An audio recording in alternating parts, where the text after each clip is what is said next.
Welcome and thanks for tuning in to the Victorian Aboriginal News Van Talks podcast. I'm your host, Charles Pakana. Victorian Aboriginal News acknowledges and pays respect to traditional owners and custodians across Australia.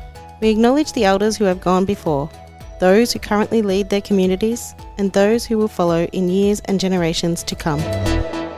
According to some records, of the more than 250 Aboriginal languages that existed at the time of colonisation, less than half that number are spoken today.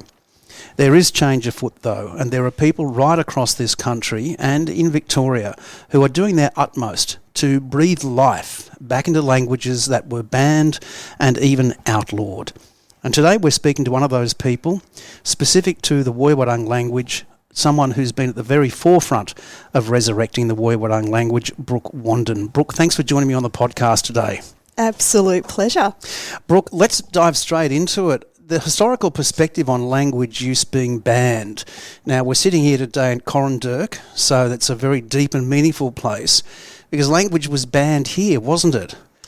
Yeah, so what's interesting, I think, about Victoria, and we all forget, is that colonisation hit us early, as opposed to other states. So the language that remained by the time that Coranderrk was established would have already been minimal, but there are some oral histories in mobs connected to Coranderrk and even in my own that some of the old people, like my great-grandmother, would speak language here at Coranderrk. And I just think that's precious, fabulous, and frankly surprising that some language did remain. If you have disconnection from your language and you do not get to learn it in utero when you're born, well, how on earth could you retain it? So what was it like here, to the best of your knowledge, when it was a mission?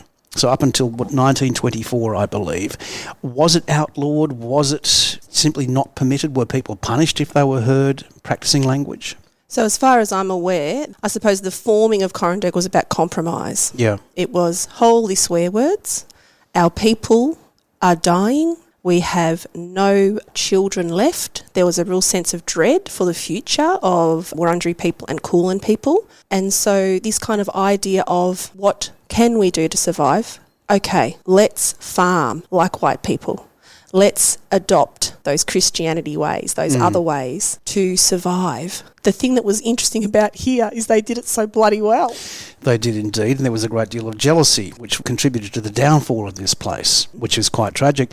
But when it comes to language, was there, to your knowledge, much language spoken here, even clandestinely? Perhaps if I'll go backwards, I have a beautiful example of the remembering of language. In the 1960s, an absolutely fabulous woman by the name of Louisa Hercus. Yeah. She recorded a variety of Victorian Aboriginal languages. She interviewed my Uncle Frank and 3 others, and these are my grandfather's siblings. This is in the 1960s. Yeah. So they're elderly people, frail people. The 4 of them together remembered 100 Woi-wurrung words between them. So let's go back to mission time, Coranderrk time. They would have been here. They were born in the 1880s. What blows my mind is they would have seen and known Barak. They would have been aware of all of the different protests that happened here, the walking into Melbourne, sticking it right up the government, saying don't treat us this way type thing. And they struggled to remember those words as elderly people. And when you hear the audio, it's beautiful. It's challenging because you're like, oh my God, these old people are trying desperately to remember these words. They can't remember these. They can remember that. But what was apparent to me was how wonderful, how resilient, how brave our people were and are to cling on to those precious words. And I feel such a sense of connection through, say, Uncle Frank. And he's just one that connects me like a rocket ship back to those ancient times. Like a vortex, like a, I don't know what the other words are, but there's this, I've got this visual of me flying through time, 2024, smack bang to a time when my people would speak to each other in their mother tongue with purpose and meaning. Like, how deadly is that? Stop myself swearing then. Very restrained of you. What implication do you think this loss of language had on connection to culture, because so much is intertwined, isn't it? So much that you refer to in culture has a direct linguistic link. So the loss of that language from a cultural perspective meant what? Oh, it's huge. I think it's immeasurable. And I also think as a person born in the 1970s, how can I grapple with that properly? I probably can't. But my thinking around that is it dissolves so much. I think the thing for me that's probably diminished is perhaps things like kinship systems, rules around who you can and can't talk to. So those respectful behaviour protocols that we would have had. And the other thing I've been thinking about is travelling country. And that's something that I've been really thinking about and becoming slightly obsessed with is country, the names of country and the names of country that have persisted through all of these years. I think those sorts of things have diminished. So yes, connection to place, connection to country and behaviour around your own behaviour in terms of your responsibility to others in your mob. Explain that for me a little bit as it relates to language. Well, I think, for example, we have some words that men wouldn't have known. Men wouldn't have known certain words because it was for the women to be in charge of that and vice versa. Right. And I think these are the things that are really interesting, because what happens if you're a Victorian blackfella and you meet someone who's uneducated, they assume that you know all these things, because there are people in Australia who still have those connections. It doesn't make me more or less Aboriginal, and I deliberately say that with sarcasm because people have said those things to my face, but it highlights the power in language and ceremony. And I think I'm completely obsessed with the not knowing. When did this obsession start? You and a couple of others, Auntie Mandy Nicholson, of course, have been at the very forefront of trying to breathe life back into Woi-wurrung. Now, just before we pursue with that, you mentioned Woi-wurrung before. Which is the correct, or is it an optional? Oh, I love it. So pronunciation question? Yes. Oh, Here we how go. long have you got? Okay, let's do it this way. Visualise a 7-year-old child right now. Choose one in your mind. I've got my grandchild. Yep. Think of a 15-year-old teenager who's, doesn't care about anything at the moment. Think about a sprightly young 66-year-old man. I don't know. Hint, hint, thinking of you, Unc. Yeah, you know what I mean? Thanks so much indeed, Brooke. Yep.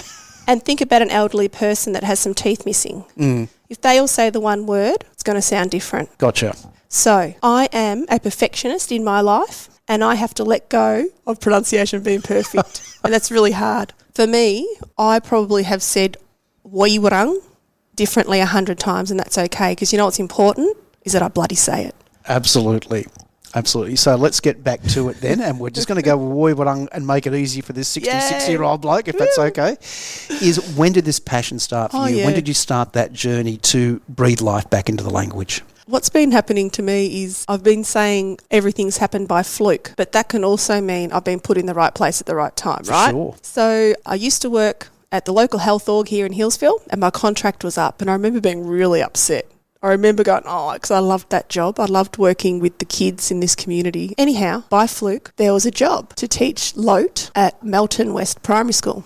Now, LOTE being L-O-T-E? Yes, languages other than English. Right. So off I go. I literally, 3 weeks later, get in my car, drive to Melton West and just start teaching with no training, no idea of what I'm doing. I just pulled together enough words that actually were from a resource that Mandy Nicholson had made. Right. And off I went. I was teaching prep. So it was head, shoulders, knees and toes. It was, here's the word for, koala, gobora, colour it in, draw me a tree. Oh, tree. Oh, I wonder what the word is in language. Oh, darang. And that was the lessons. And I just stayed 1 week ahead. Now, this were non-Aboriginal kids or Aboriginal kids? There were no Aboriginal children in that class. We will go down that path a little bit later on about teaching language to non-Aboriginal children, because I know that even within the Woi-wurrung, there is definitely a difference of opinions at some level. But we'll get to that later. So in teaching and staying 1 week ahead of the students. Yeah, I did that for about 10 months. That must have been until the end of that year. And then I thought, what am I doing? Why am I driving from Hillsville? So I'm going from one side of Wurundjeri country to the other. I'm teaching 25 kids. It was really good learning, but I knew it was just absolute ridiculous use of my time. Yeah. Then by fluke, or maybe it's exactly what I was meant to be, the principal at Hillsville Primary School contacted me and said, we need to do something at our school. And I went, again? all right, I'll do it. When was this, by the way? So this is 2017, say. Right. Off I go to Hillsville Primary School and just start cultural education. So just broad cultural stuff. So things like reinforcing to the children that, do you go to school on Wurundjeri land? Oh, you do?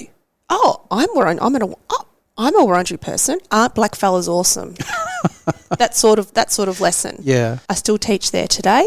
It's one of my favourite jobs because I think it's actually one of the most critical things that's important for our entire nation, that young people are exposed to the information that we all weren't through our education, is that blackfellas are awesome. Full stop. That's the curriculum. No argument here. That was lovely. Then an opportunity came up to study. Again, by fluke or whatever it's meant to be, I saw a pamphlet in at the Wurundjeri Council office. I picked it up and I applied. This was the turning point. And what was this for? Studying for what? Yeah, so it was called Cert 3 in Learning an Endangered Aboriginal Language. Yep. That was 12 months long. It was with about 10 blackfellas from across Victoria, from about 6 different languages, taught by an Aboriginal trainer. And that was through the Victorian School of Languages. I could not get enough of that course. It was a pretty huge course, and I remember a lot of the students saying this is pretty challenging, but I couldn't get enough. So that came to an end. That was about 12 months worth of study, and it was followed on, thank God, by a Cert 4 in teaching an endangered Aboriginal language. Now that was perfect for me because I was studying, but I was also teaching 2 days a week. Yeah. So I could do my lesson and then I could plan what I was going to do in the classroom for the next day. So I was learning and then instantly having a crack at it with the kids at school. You were significantly more than a week ahead by this stage, weren't you, of your students? Yep, because I'd had the previous experience of just being in the classroom. Anyhow, if I could do that study again, I would. Not because I'd be better at it. Yeah. Not because I'd know the content, is because it's the learning and it's the sitting with other Aboriginal people and going, oh, have you got the word for that? Oh, haven't you? How come? What's yours? Oh, is your word for face really similar to mine? Oh, and you come up with all these glorious moments of realisation. That's what our ancestors would have done. So these were all Victorian languages that were being taught here? Yeah. So how many language groups are there across Victoria, to your knowledge? I'm going to go with 44. And we always have to remember that the number could be slightly higher due to that absolute tsunami of colonisation. Now, does that include dialects or is that languages specific? Good question. And I remember I still to this day have a lot of trouble understanding what dialect is. Sure. And I think it's because of those, how do I explain it? Things aren't clear around language. Yeah. And language is so fluid, you know. If I think our ancestors could speak all of the languages of their nation. So, for example, for my mob, 5 languages. You think about those other mobs with bigger, more complex clan systems. For sure. What comes to mind? Gunditj Mara.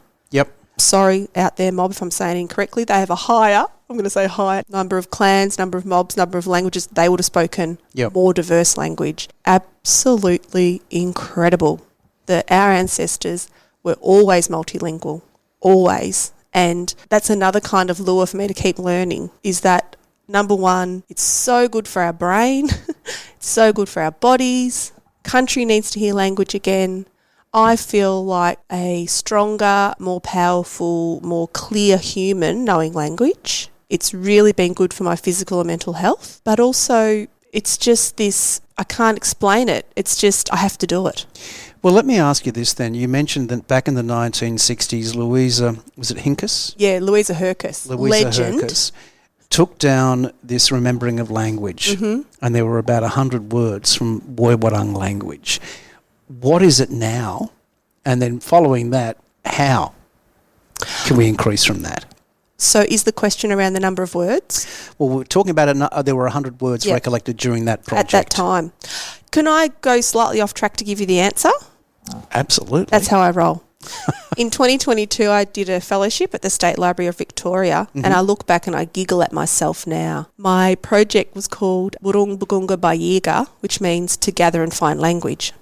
The plan was, I'll just go to the State Library and I'll just see how much language is there. The answer is a truckload. Oh, really? Yeah. So, for example, let me think of an example. It's really difficult to put into numbers. The amount of language that was recorded is enormous. So, from as soon as whitefellas got here, they recorded stuff about us, in a whole range of different ways. We know they recorded what we looked like, how we acted, but they recorded a lot of language.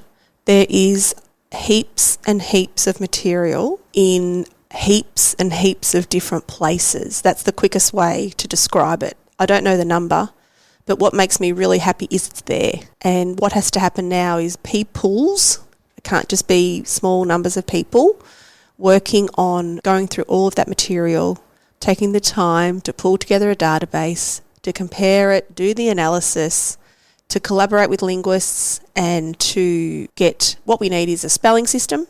Yep. And a dictionary. I think that's the next step, and I think as a community we're nearly there. And the last thing I want to say is we still have some trouble getting access to some records. Why is that? I had an experience, I think it was last year. I was a part of a project called Nyingan. In short, it's a online platform where you can, for example, scan pages of a historical record. A historical record can be a word list, it can be a word list with a sketch, it can be a lot of different things, and then beside it you have the transcription. It's a really good tool. And we were trying to access a particular set of papers from R.H. Matthews, which was at the National Library of Australia, and we found it incredibly difficult to get access. We were asking for digital access because we didn't want to have to go to Canberra to sit, number one, travel, get there, do all the rigmarole, blah, blah, blah. We just wanted manuscripts for online, and then we could do the transcription ourselves. Are these blockages bureaucratic? Yes, of course they bloody are. So from where in particular? So the example is I wrote a letter. I said, hi, this is who I am. I'm doing language work. People in my community know I'm doing language work. And the letter came back saying that my letter was inadequate. And it also referred to my gender. So I'm assuming they wanted a male elder to write that letter. And to be really clear and not to be harsh, at the moment, the powerful male elders in our community are doing other work and they're busy, so they can't do everything. So I got this real sense of, I was very disappointed, but I wasn't surprised. How recent was this? Last year. So that's in 2023. Institutions... That's a whole nother episode maybe, Charles. Well, they have rules, They have rules. Yeah. I think they've become completely risk averse. What might happen if they give the information over to me? Probably nothing. I'll just look at it, love my language, and that'll be it. Well, off record, we might have a bit of a chat about that and see what we can do and maybe poke some of the bureaucrats in the behind a bit later on. But let's continue on there. So this massive work that you and others are doing now to breathe life back into Woi-wurrung, what impact do you believe that that's having right now for the Wurundjeri people? Ooh, I think language has provided me some opportunities I never thought would happen in my life. I think being a risk taker, being willing to jump into an opportunity and to see what happens has been really special. I have been involved in exhibitions that have shown language. Maybe I'll just give an example of a few projects because I'm really proud of these. The most recent one is at Lightscape at the Royal Botanic Gardens. Yep. We projected some language posters onto the National Herbarium that showed the historical specimen with the proper language word or the language name. That was delightful. I've made a sound work with my cousins, which is actually currently on show at the Van Abbe Museum in Eindhoven, Netherlands. Wow. Who knows if my language has ever been heard in the Netherlands before? I don't know. And we did that same sound work at Tarrawarra, and I'm creating more sound works into the future. What are your goals? Well, I think at the moment my goal is to keep turning up here at Coranderrk every Monday at 4:30 for my mob, and if they want to come and learn language, they come. I think that's my job for now. I can't do everything, obviously, as one individual. I think what's interesting about language is it's the slow burn. It's a marathon, and that was hard to accept a couple of years ago, but I think I've wrapped my head around that now. Yeah. I want my family to not be scared of language.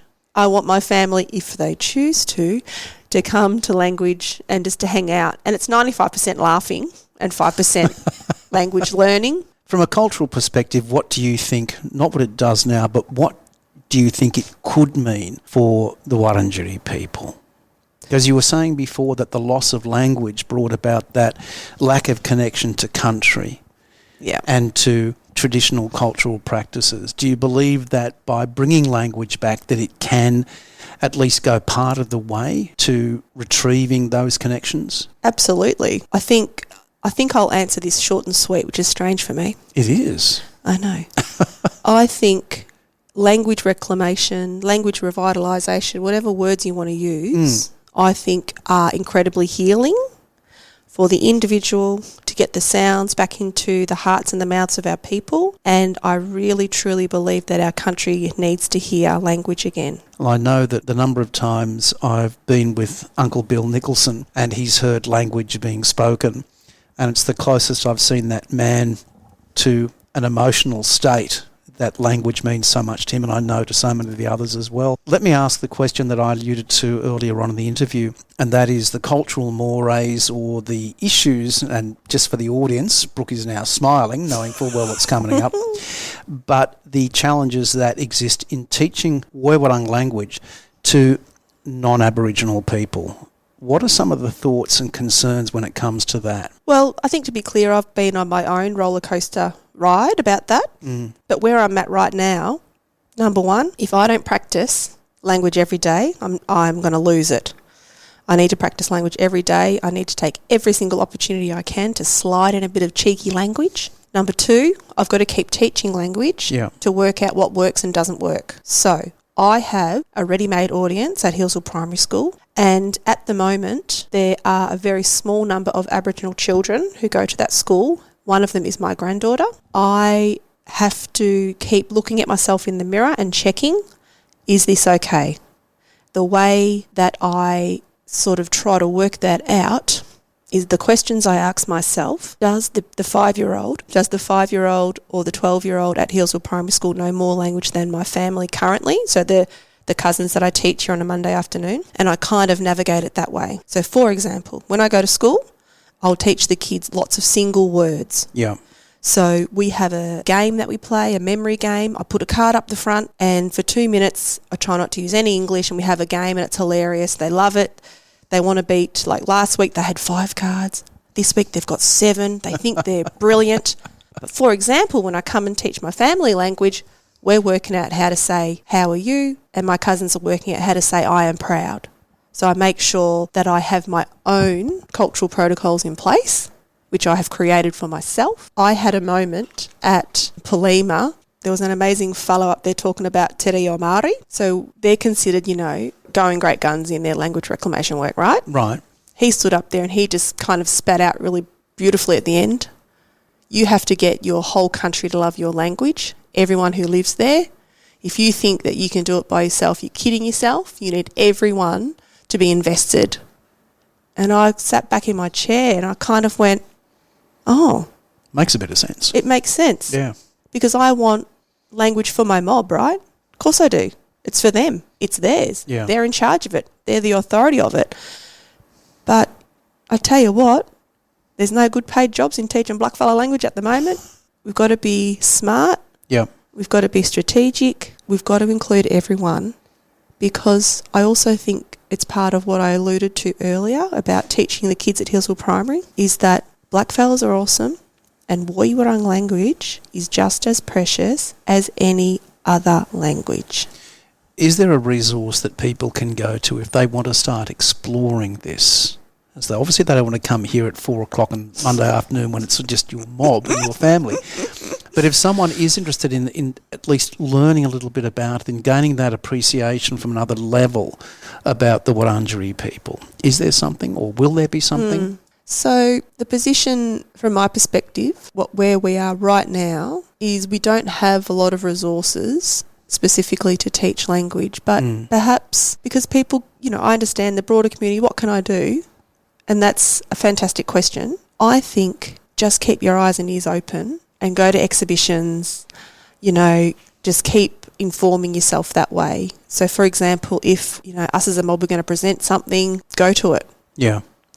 Lean into that stuff. I think that's probably the best way for now. And I understand that people are interested and keen, but they've just got to wait till we're ready. We're nearly there, and I have to prioritise my mob first and then everyone else next. But, just keep educating yourself. Just Google Woi-wurrung language. Yeah. There'll be little snippets of, those awesome language warriors. Maybe even just lean into other languages too. Just see what's out there. And also be careful because it's really addictive.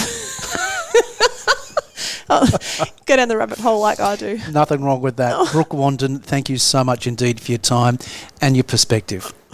Good on you, mate. Thanks. Nungojin. For a full transcript of this interview, visit the Victorian Aboriginal News website at vicaboriginalnews.com.au. Until our next episode, stay safe and stay informed.